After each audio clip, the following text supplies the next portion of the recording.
बिस्मिल्लाहिर्रहमानिर्रहीम। अस्सलाम वालेकुम दोस्तों, मैं हूं शाहिद नईम और HTML की एक नई वीडियो के साथ हाजिर खिदमत हूं। दोस्तों, पिछली वीडियो में हमने फॉर्म बनाना सीखा था और देखा था कि मुख्तलिफ़ किस्म के जो एलिमेंट्स हैं हम फॉर्म के अंदर कैसे इस्तेमाल कर सकते हैं और फॉर्म के कौन कौन से पार्ट्स थे। अब हम कुछ मज़ीद एलिमेंट्स देखेंगे, क्योंकि इनपुट लेने के लिए सिर्फ टेक्स्ट बॉक्स ही नहीं होता बल्कि बहुत से दूसरे भी एलिमेंट्स होते हैं जिनके ज़रिए आप यूज़र से फॉर्म के अंदर से इनपुट ले सकते हैं। जिसमें एक इम्पॉर्टेंट है रेडियो बटन्स, जिसके ज़रिए आप यूज़र से इनपुट ले सकते हैं, और एक होता है चेक बॉक्स। अब हम देखेंगे कि चेक बॉक्स और रेडियो बटन क्या होते हैं और इसके ज़रिए कैसे इनपुट ली जा सकती है। लेकिन इससे पहले कि हम अपनी वीडियो का आगाज़ करें, तमाम वो दोस्त जो इस चैनल पर नए हैं उनसे गुजारिश है कि अगर अभी तक आपने हमारे चैनल को सब्सक्राइब नहीं किया तो चैनल को सब्सक्राइब कर लीजिए और उसके साथ नजर आने वाले बेल के आइकन पर क्लिक करना मत भूलें। इससे ये होगा कि हमारा एक लॉन्ग टर्म रिलेशनशिप इस्टेब्लिश हो जाएगा। जब भी हम कोई नई वीडियो अपलोड करेंगे आपको उसका नोटिफिकेशन मिलेगा और आप उससे भरपूर फ़ायदा हासिल करेंगे। अब बगैर ताख़ीर के हम चलेंगे सीधा अपनी कोड एडिटर के अंदर और देखेंगे फॉर्म्स के अंदर दीगर एलिमेंट्स कैसे हम इस्तेमाल कर सकते हैं।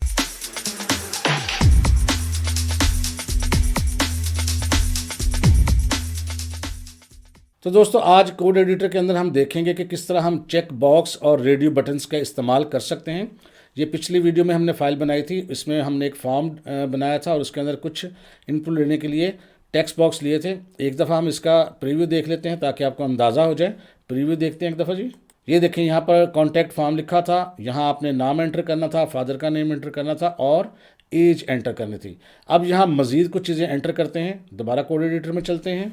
अब यहाँ कोड एडिटर के अंदर हम लिखते हैं जी, यहाँ पर H3 में लिखता हूँ और इसके अंदर मैं यहाँ लिखता हूँ सेलेक्ट क्लास सेक्शन। अब इसके लिए मैं क्या करता हूँ, सबसे पहले मैं देता हूँ इनपुट आप पहले भी दे सकते हैं। और यहाँ अब टाइप के अंदर मैं यहाँ इसको ख़त्म करके यहाँ लिख दूँगा रेडियो। जो ही मैंने RA लिखा, रेडियो आ गया, एंटर प्रेस करें। अब दो तीन चीज़ें हमने इसके अंदर देनी होती हैं, आपको याद होगा। पहले तो हमने देना होता है ID। तो ID आप इसकी कोई भी रख लें, जैसे मैंने इसका नाम रख लिया SEC, और यहाँ उसके बाद नेम हमने कोई भी रख लिया। नेम इसका रख लेते हैं सेक्शन, क्लास का सेक्शन पूछ रहे हैं हम। उसके बाद यहाँ लिखते हैं इसकी वैल्यू, और वैल्यू हम रखते हैं इसकी जैसे कि A, हम पहला सेक्शन ले रहे हैं, A सेक्शन, B सेक्शन, इस तरह से। अब इसका लेबल लिखते हैं, लेबल लिख कर एंटर प्रेस किया। फॉर के अंदर इसकी ID लिखेंगे यानी कि SEC, और लेबल दे देंगे यहाँ पर, जल्दी से हम दे देते हैं A, यानी सेक्शन A के लिए हम A देते हैं जी।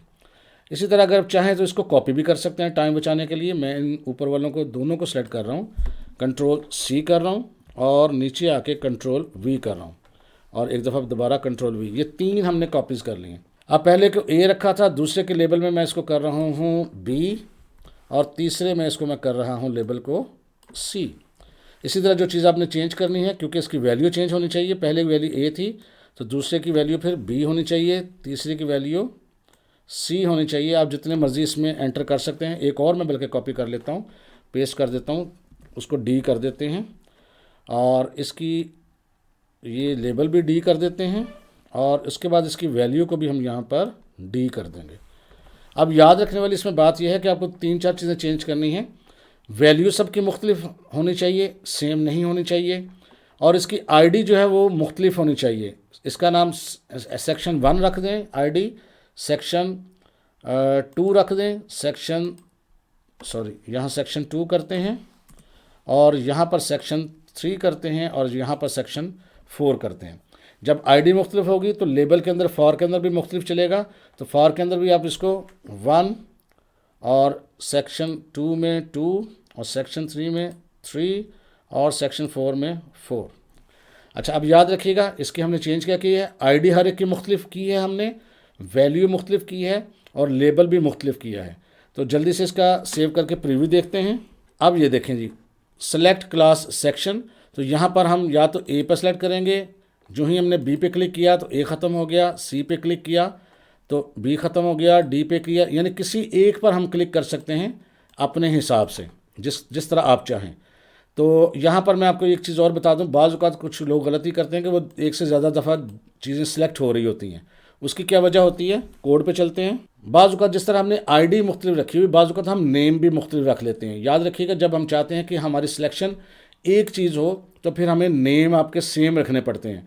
अगर किसी वजह से हमने नाम मुख्तलिफ कर दिए जो नहीं करने चाहिए, मैं सिर्फ आपको एग्जांपल दिखाने लगा हूँ।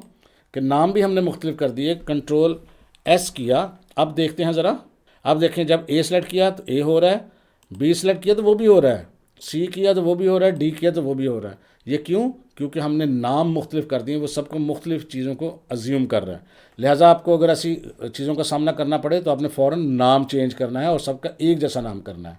तो मैं जल्दी से यहाँ पर इनका नाम सेम कर देता हूँ जी सबका, और यहाँ पर दोबारा से कंट्रोल एस करते हैं और प्रीव्यू देखते हैं। अब ये देखें, अब हम एक चीज़ को सिलेक्ट करेंगे तो दूसरी खुद ब खुद डिसलेक्ट हो जाएगी। और यहाँ पर एक चीज़ और इम्पॉर्टेंट आपने नोट करनी है कि ये चारों के चारों जो रेडियो बटन्स हैं ये सिलेक्टेड नहीं हैं, कोई भी बटन सिलेक्टेड नहीं है। अगर हम चाहें तो कोई ख़ास बटन ऑटोमेटिकली सिलेक्टेड भी करवा सकते हैं ताकि हमारा टाइम बचे। वो कैसे, वो भी देखते हैं। पहले तो ये देखें, एक सेलेक्ट कर रहे हैं, जो ही दूसरा किया तो ये देखें इन चारों में से सिर्फ एक ही सिलेक्ट कर सकते हैं। और ये चीज़ वहाँ इस्तेमाल होती है जहाँ पर आपके पास कुछ ऐसी चॉइस हो जो सिर्फ एक ही हो सकती है। अगर आप चाहें कि वो भी हो जाए वो भी हो जाए, फिर उसके लिए ये वाली इनपुट तरीका सही नहीं है।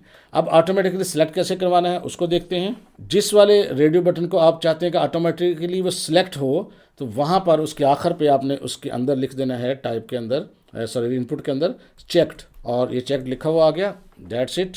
कंट्रोल एस करते हैं। अब हम देखेंगे, अब देखें ए खुद ब खुद हमारा सिलेक्ट है।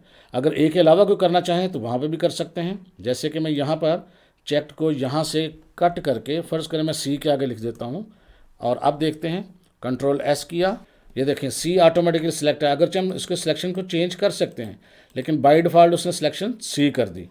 अब हम दोबारा इसको सेट करते हैं, तो चेक्ड को दोबारा यहाँ से मैं कंट्रोल एक्स करके यहाँ पर ए के अंदर ही छोड़ देता हूँ। अब ये हमने रेडियो बटन बनाने सीख लिए। अब हम एक और चीज़ करते हैं, हम थोड़ा नीचे की तरफ चलते हैं। यहाँ जी अब हम दोबारा देते हैं जी H3 हेडिंग देते हैं एक, और इसके अंदर मैं लिखता हूँ या सेलेक्ट योर हॉबीज़, ये मैंने लिखा। अब इसके अंदर मैं देता हूँ इनपुट, इनपुट लिखा, एंटर प्रेस किया और टेक्स्ट आ गया खुद ब खुद। यहाँ इसको मिटा के आप यहाँ लिख दें चेक बॉक्स, चेक बॉक्स देखें खुद ब खुद लिखा हुआ आ गया। अब आपने नेम देना है, इसका नेम हम यहाँ लिख देते हैं HOB हॉबीज़ के लिए, और यहाँ ID इसका दे देते हैं HOB1, ठीक है। और यहाँ अगर आप चाहें तो उसकी कोई वैल्यू भी दे सकते हैं। तो वैल्यू हम इसकी क्या देते हैं, वैल्यू, और वैल्यू हम दे देते हैं यहाँ पर गार्डनिंग। और उसके बाद हम लेबल देंगे यहाँ पर, उसके लिए क्या करेंगे, लेबल लिखेंगे और फॉर यानी इसके अंदर उसकी ID देंगे जो कि HOB1 है, और लेबल के अंदर यहाँ लिख देंगे हम गार्डनिंग। ये देखें जी, अब ये क्या है, चेक बॉक्स बन गया। इसको हम कॉपी कर लेते हैं और कंट्रोल C, उसके बाद आप इसको यहाँ बेशक BR कर दें एक दफ़ा, और कंट्रोल V, फिर BR कर दें। मैं इसको लाइनों में जान के कर रहा हूँ, और कंट्रोल V, इसके भी हम 4 कर लेते हैं, और BR करके कंट्रोल V। 4 चेक बॉक्स लगा दिए मैंने, ज़्यादा आप जितने मर्जी लगा दें। अब आपने ये करना है कि इसकी ID को सबको चेंज करना है, तो इसकी ID हम कर देते हैं HOB2, नाम जो मर्जी, ID जो मर्जी रख लें, आपकी मर्ज़ी है, 3 और 4। अब इसके बाद हम इसके वैल्यूज़ को चेंज करेंगे। पहले गार्डनिंग था, दूसरा हम यहाँ रख देते हैं म्यूज़िक, तीसरा हम यहाँ रख देते हैं कोई यहाँ पे रीडिंग, और यहाँ रख देते हैं सर्फिंग। ये आपने मुख्तलिफ कर दी। इसी तरह आपने ये जो म्यूज़िक लिखा है आपने लेबल के अंदर भी यही लिखना है, चाहे आप कंट्रोल C करके इसके अंदर लिख दें या टाइप दोबारा कर दें कंट्रोल V, और रीडिंग को दोबारा मैं यहाँ से कॉपी कर रहा हूँ कंट्रोल C, और यहाँ पर कंट्रोल V, और ये टाइप भी कर सकते हैं। बहरहाल आप कंफ्यूज ना हो या टाइम बचे तो मैंने इसलिए किया है। अगर आप टाइप करके इजी फील करते हैं तो आप टाइप भी कर सकते हैं। बहरहाल तो पहले में मैंने पहले इसकी ID चेंज की है मैंने सबकी, उसके बाद मैंने इसकी वैल्यू चेंज की है, और फिर यहाँ पर मैंने उसका जो लेबल है वो भी चेंज किया है। अब हम इसको सेव करते हैं और देखते हैं रिज़ल्ट। ये देखें जी, यहाँ लिखा हुआ आ गया सेलेक्ट योर हॉबीज़। अब यहाँ पर फ़र्ज़ करें आप गार्डनिंग सेलेक्ट कर लें, आप म्यूज़िक सेलेक्ट कर लें, आप रीडिंग सेलेक्ट कर लें, आप सर्फिंग सेलेक्ट कर लें, वो आपकी मर्ज़ी है। यहाँ पर एक चीज़ जो मुख्तलिफ है वो ये है कि हमने सबका नाम भी सेम रखा हुआ है, लेकिन इवन देन हम एक से ज़्यादा चॉइसेस कर सकते हैं। तो लिहाजा रेडियो बटन आपने वहाँ इस्तेमाल करना है जहाँ आप मुख्तलिफ चॉइसेस में से एक आंसर आपने देना हो। जैसे आप MCQs होते हैं और उसके 4 आंसर होते हैं A B C D, आप चाहते हैं कि वो एक आंसर दे, तो उस सूरत में आपने इसको रेडियो बटन से शो करना है। और अगर आप कुछ ऐसी चॉइस लेना चाहते हैं जहाँ एक से ज़्यादा हो सकती है, फ़र्ज़ करें आप किसी से सब्जेक्ट्स पूछना चाहते हैं कि भी 3 सब्जेक्ट हैं, यहाँ 10 की लिस्ट आप 3 सेलेक्ट कर लें, तो वो आपकी मर्ज़ी के 3 सब्जेक्ट सेलेक्ट कर लें, तो उसके लिए फिर आपको चेक बॉक्स देना पड़ेगा। इसमें भी आप ऑटोमेटिकली बाय डिफ़ॉल्ट जो है वो चेक का ऑप्शन यूज़ कर सकते हैं, वो भी करके देखते हैं।